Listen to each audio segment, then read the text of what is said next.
Ailsa Anderson, our royal contributor, joining me now because it just happened. And so we were hopefully going to get those pictures of where we're going to see the 4 kids around her coffin, the Queen's coffin. But it's been a long day at the cathedral. The slow movement of bringing her in and honoring her life. But what was so extraordinary about this vigil that we saw within the evening is as the 4 kids stood around quietly, peacefully, looking down, their back towards their mother. It was interesting the way they were set up, but it was sort of a moment of silence, I guess is the best way to say it, right? And then the public. These are live pictures now, I'm told, at Monarch Scotland here in the evening now, where members of the public that were lined up for hours to get a glimpse of the Queen as she was brought in to rest there inside the cathedral now get a chance to come in and pay their respects. Absolutely. I think you can absolutely see the raw emotion on the 4 children's faces as they stand vigil by their mother's coffin. Of course, this is not the first time they have done this. When Her Majesty the Queen Mother died in 2002, this same act was replicated then, and that was actually in London, in Westminster Hall. So I think it's a good time for the 4 children to reflect, to pray, to think about their mother, in a place of spiritual sustenance, I suppose. So I think they will appreciate it, and it's showing their respect to their mother. And of course, they are not there now.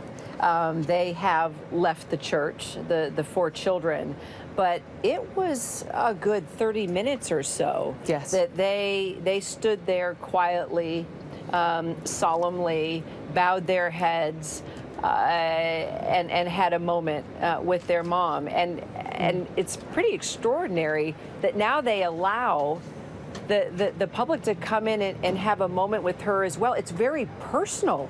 I mean, so much that has happened with the royals, it's from so far away, and now you are able to actually, I mean, look how close members of the public are now to the Queen.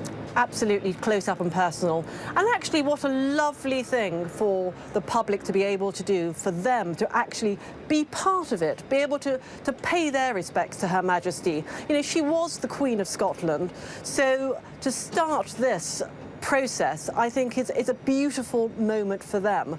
But I do feel that this is only the sort of tip of the iceberg.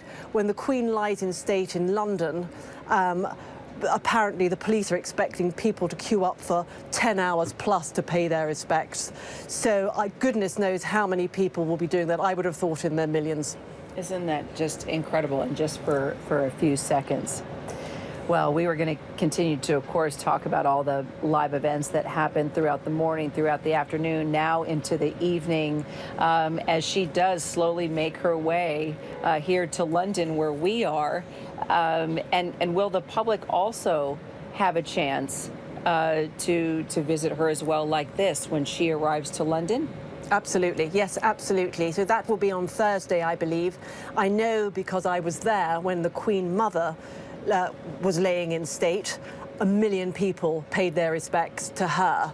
And I think, you know, double, treble that. You know, I'm not a clairvoyant, but I do believe there will be a great many more people, both nationally and internationally, who will want to be part of that. It's a moment of history. None of us will see something like this again. Ailsa, stay with us. We're going to continue our discussion if you don't mind. You know, we know that the royals are very private. They keep their personal business very close to their chest, and very people really get to meet them. So this is extraordinary what we're seeing here live within St. Giles Cathedral, where the public can come in and pay their respects. And our ABC's Deborah Roberts also sat down with someone very close to the newly crowned King Charles and had a chance to talk about everything from work ethic to Queen Camilla, even his role as a father. As the Queen herself did with such unswerving devotion. When the new King Charles gave that first speech after his mother's death, one man was following each and every word. I can see it in his face and hear it in his voice, you know, the pain and the grief. How did he do in that speech? I too now solemnly pledge myself. It was from the heart and it was his. Those were his words, the intonation, the language, the tone, the quoting of Shakespeare at the end. It was all the king. It was a perfect combination of the personal and the constitutional. Patty Harvison once helped the former prince write those speeches. As a communications director to the royal family, he helped shape Charles's image. Do you truly feel he's ready now for this moment? Yeah, 100%. He's clearly the best prepared monarch we've ever had. He's the hardest working person I've ever known. I mean that.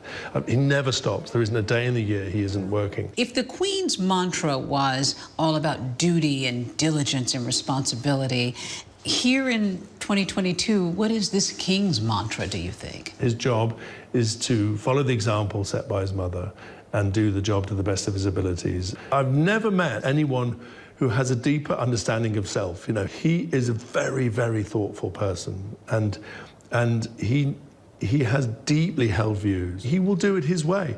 Harvison joined the then Prince of Wales back in 2004 as a top PR force during a tough time. Princess Diana had died 7 years earlier, and Charles was struggling to shake off negative press while making a new life with his old love, Camilla Parker Bowles, who was less than popular. Will people accept Camilla as queen and be able to separate her from their thoughts about her as the other woman who came and ruined this fairy tale marriage? Yes, absolutely. They've been married for 17 years now, and she has been by his side, working diligently, supporting him, but also pursuing her own causes, some quite challenging ones. I know there is no issue around there. She will be a popular queen. What is it that Camilla brings to him, and what is it that she's going to be able to do to help him in these duties as king? Well, you know, they love each other. She is a source of great support and comfort and love. They share the same sense of humor. They just blend together beautifully. In his new role, King Charles is already seemingly focused on restoring peace between his two sons, William and Harry. After a very public rift drove them apart, Saturday, the brothers surprised many, joining forces with their spouses to greet mourners outside Windsor Castle. How is he going to handle this discord, do you think? He's a father with two sons, and I think he'll do it full of love and patience. I think this week will probably be the start of a healing period. I would hope so. He will do whatever he can as a father to bring his sons together. And someone who knew the Queen quite well, Ailsa, not only a royal contributor with us, but also former press secretary to the Queen. And it's interesting watching that interview and in getting those insights. You were very lucky to get those insights as well that not a lot of people get working so closely with the Queen. Were you ever prepared for that job as press secretary? Golly, I don't think so at all. So I came from working as a journalist starting off, then I worked in government, and then I was appointed the Queen's press secretary. And I think for the first year, Kira, I didn't really know what I was doing. It was so different. I got all the titles wrong. I got all the protocol wrong. All the, I see here, this was after the Queen's Christmas message. The Queen recorded a Christmas message each year. So I was introducing the Queen to various people from the news organisation. But I really think the amount of errors I made in the first year, I'm surprised I lasted 12 and a half years. I really am. She's obviously very gracious. Well, but you said there's nothing like getting a telling off from the Queen. Absolutely. What exactly is a telling off from the Queen? Oh, my golly. So I was sitting at a formal luncheon of 12 of us, with the Queen and Prince Philip, and I had two guests to either side of me, and I was talking to the chap on my left. And apparently you're meant to start with talking to the other side. And I heard this bing, bing, bing on a glass with the Queen knocking her knife. And she said, you press secretary, don't talk to him, talk to him. And I thought, golly, talk about public humiliation. And the whole table went quiet. And I thought, OK, lesson learned, won't do that again. But she did it because she wanted her guests to feel included. So it was quite right. She always had her guests first. So you had to be with her on so many events, moments, shaking hands, giving speeches. What was she like afterwards? Did she ever decompress with you and say, wow, that was really special, or, oh, that person was lovely? Did you Did you get that kind of? Absolutely. So obviously the Queen had been on the throne for 70 years, and she did engagement from big state visits, meeting heads of state, to opening a village school. And yet there would always be something in each engagement that she would come back and say something about, whether a little boy had shown her a drawing or he'd said something interesting. So even though 70 years on the throne, she would still find something special about each engagement. And I think that is a real testimony to her strength of character and her genuine interest in people. I'll tell you what, being a press secretary to the President of the United States versus being the press secretary to the Queen of England, I will say is very different, Ailsa. Very different, very different. My lips are sealed. Yeah. Very different in the States, like I said. Thank you so much. Thank you. Ailsa Anderson. Hi everyone, George Stephanopoulos here. Thanks for checking out the ABC News YouTube channel. If you'd like to get more videos, show highlights, and watch live event coverage, click on the right over here to subscribe to our channel, and don't forget to download the ABC News app for breaking news alerts. Thanks for watching.